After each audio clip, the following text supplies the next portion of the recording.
అందరికీ నమస్కారం. ముచ్చటగా మూడోసారి నరేంద్ర దాస్ మోడీ గారు మన సెంట్రల్లో ప్రధానమంత్రిగా ప్రమాణ స్వీకారం చేసిన తర్వాత రైతులకు మేలేసే విధంగా మొదటి సంతకం చేశారు. ఈ విధంగా మన తెలంగాణ తరఫున ప్రజల తరఫున అందరి తరఫున కూడా ధన్యవాదాలు తెలియజేసుకుంటాం.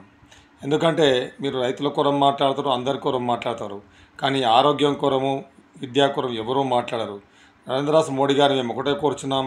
ఇక్కడ 80 లక్షల మంది తెల్ల రేషన్ కార్డు హోల్డర్స్ ఉన్నారు కాబట్టి మా తెలంగాణ సంబంధించినటువంటి సమస్య కాబట్టి మేము మాట్లాడుతూ ఉన్నాం.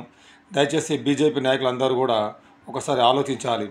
ఏ విధంగా అయితే ఈ రాష్ట్ర ప్రభుత్వం గత ప్రభుత్వాలు కావచ్చు, అంతకుమున్న ప్రభుత్వాలు కావచ్చు, మరియు రాజశేఖర రెడ్డి గారు తీసుకొచ్చినటువంటి ఆరోగ్యశ్రీ కార్డు ఇప్పటి వరకు కూడా మనకు చెల్లుబాటులో ఉన్నాయి కాబట్టి ముందుగా ఈ రాష్ట్ర ప్రభుత్వానికి ధన్యవాదాలు తెలియజేసుకుంటున్నాం. 5 లక్షల నుంచి 10 లక్షల రూపాయల వరకు పెంచినారు కాబట్టి. అదేవిధంగా నరేంద్ర దాస్ మోడీ గారిని కూడా మేము ఒకటే కోరుచున్నాం. ఆయుష్మాన్ బావా ఏదైతే స్కీమ్ ఉన్నదో ఆ తెల్ల రేషన్ కార్డు మళ్ళీ అప్లై చేసుకోమని చెప్పకుండా నేరుగా వాళ్ళ ఇంటికి పోస్ట్లో వచ్చే విధంగా అన్ని ఆయుష్మాన్ బావా కార్డులు అందరి తెల్ల రేషన్ కార్డు అందరికీ కూడా ఇచ్చే విధంగా చర్య తీసుకోవాలని చెప్పేసి ఈ యొక్క బీజేపీ నూతనంగా ఏర్పడ్డటువంటి మూడో ప్రభుత్వాన్ని మేము కోరుచున్నాం. ఎందుకంటే ఈ రాష్ట్ర ప్రభుత్వమే 10 లక్షలు ఇస్తున్నప్పుడు కేంద్రం 5 లక్షలు ఇవ్వడం అనేది విడ్డూరంగా ఉన్నది. ఎందుకు మాకు ఈ వ్యత్యాసం అని చెప్పేసి మేము అడుగుతూ ఉన్నాము. రాష్ట్ర ప్రభుత్వము 10 లక్షలు ఇస్తే కనీసం కేంద్ర ప్రభుత్వము దానికన్నా ఒక రూపాయి 12 లక్షలు 15 లక్షలు ఇవ్వాలి.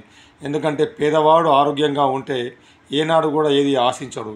పేదవానికి ఏనాడైతే విద్య అందుతుందో ఏనాడు ఆశించడు. ఆ యొక్క కుటుంబము ఏదో ఒక రోజు పైకి వస్తుంది. పైకి వచ్చిందంటే అతను ట్యాక్సులు కడుతూ ఉంటాడు, ఇన్కమ్ పెరుగుతూ ఉంటే ట్యాక్సులు కడుతూ ఉంటారు. ఈ రాష్ట్రానికి కానీ దేశానికి కానీ ఆర్థిక వనరులు పెరుగుతూ ఉంటాయి. ఈ విద్యా వైద్యం వల్ల పేదవాడు నలిగిపోతూ ఉన్నాడు. ఏ ఒక్క సామాన్య వ్యక్తి కూడా ఈరోజు ఎదురు చూస్తున్నది ఒకటే, ఆయుష్మాన్ బావ కార్డు కూడా ప్రజలకు అందాలి. దాంతోపాటు ఆరోగ్యశ్రీ ఎలాగో అందుబాటులో ఉంది కాబట్టి నిర్భయంగా ఏ హాస్పిటల్కి వెళ్ళినా సరే ట్రీట్మెంట్ చేసుకునే సౌకర్యం కలుగుతుంది. దయచేసి కేంద్ర మంత్రులు కావచ్చు, కేంద్ర అధికారులు కావచ్చు, ఈ బీజేపీ రాష్ట్ర నాయకులు కావచ్చు, మాకు 2 మినిస్టర్ పోస్ట్ ఇచ్చారు. అయ్యా మీకు మేము సంతోషం వ్యక్తపరుస్తూ ధన్యవాదాలు తెలియజేసుకుంటున్నాం. ఈ 2 మినిస్టర్లు కూడా మనకు తెల్ల రేషన్ కార్డు అందరూ కూడా ఆయుష్మాన్ బావా కార్డు ఇప్పించాల్సిందిగా మరియు కిషన్ రెడ్డి గారిని, బండి సంజయ్ గారిని కోరుచున్నాం. అదేవిధంగా పార్టీ అధ్యక్షుల వారిని కూడా కోరుచున్నాం. ఎందుకంటే పేదల తరఫున మాట్లాడేవారు ఎవరు లేరు కాబట్టి, పేదలు ఎలాగో అడగలేరు కాబట్టి దీన్ని నిర్లక్ష్యం చేయడం వల్ల ఎన్నో ప్రాణాలు గాల్లో గలిచిపోతూ ఉంటాయి. నిరుపేదలకు కార్పొరేట్ వ్యవస్థలో ట్రీట్మెంట్ జరిగితే అంతకన్నా గొప్ప దేశం, అంతకన్నా గొప్ప రాష్ట్రం ఈ ప్రపంచంలోనే ఎక్కడ ఉండదని చెప్పేసి తెలియజేసుకుంటున్నాను.